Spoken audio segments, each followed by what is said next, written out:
ആഗോള അയ്യപ്പ സംഗമം നടത്തുന്നതിൽ സർക്കാരിന് ഹൈക്കോടതി അനുമതി. അയ്യപ്പ സംഗമം നടത്താമെന്നും ശബരിമലയുടെ പവിത്രതയെ ബാധിക്കാതെ സാമ്പത്തിക സുതാര്യത ഉറപ്പാക്കി പരിപാടി സംഘടിപ്പിക്കാമെന്ന് ഹൈക്കോടതി വ്യക്തമാക്കി.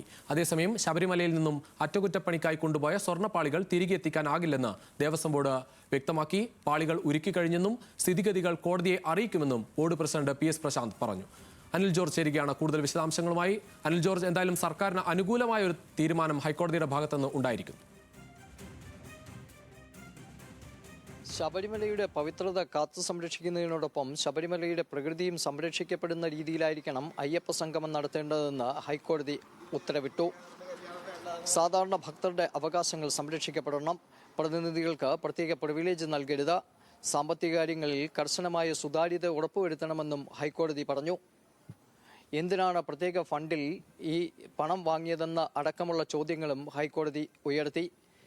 അയ്യപ്പ സംഗമം രാഷ്ട്രീയ പ്രേരിതമാണെന്നും ഇത് തടയണമെന്നും ദേവസ്വം ബോർഡിന്റെ പണം ദൂർത്തടിക്കുകയാണെന്നും ആക്ഷേപമുന്നയിച്ചുകൊണ്ടായിരുന്നു പരാതിക്കാർ ഹൈക്കോടതിയെ സമീപിച്ചത്. എന്നാൽ ഈ സാഹചര്യത്തിൽ അയ്യപ്പ സംഗമം എന്നത് കുംഭമേള പോലെയുള്ള ഒരു മഹാസംഗമമാണെന്നും അതിനാൽ അതിനുവേണ്ടി ധാരാളം പ്രതിനിധികളെ ക്ഷണിച്ചിട്ടുണ്ടെന്നും ഇതിൽ മറ്റ് സംസ്ഥാനങ്ങളിൽ നിന്നുള്ള ദേവസ്വം മന്ത്രിമാരടക്കം പങ്കെടുക്കുമെന്നും തമിഴ്നാടിൻ്റെ 2 മന്ത്രിമാരടക്കമുള്ള വൻ പ്രതിനിധി സംഘം ഇതിനായി എത്തിച്ചേരുമെന്നും മന്ത്രി VN വാസവൻ പറഞ്ഞു.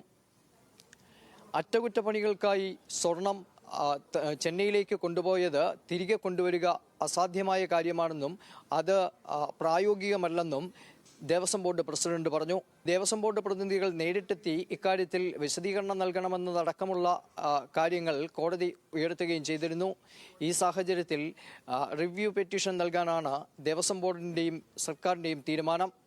ഇത്തരത്തിൽ റിവ്യൂ പെറ്റീഷൻ കോടതി അംഗീകരിക്കുന്നില്ലെങ്കിൽ സുപ്രീം കോടതിയെ സമീപിക്കാനും ദേവസ്വം ബോർഡ് തീരുമാനിച്ചിട്ടുണ്ട്. ഇക്കാര്യത്തിൽ നടപടികൾ വേഗത്തിലാക്കാനാണ് ദേവസ്വം ബോർഡ് തീരുമാനമെന്ന് ദേവസ്വം ബോർഡ് പ്രസിഡന്റ് പറഞ്ഞു.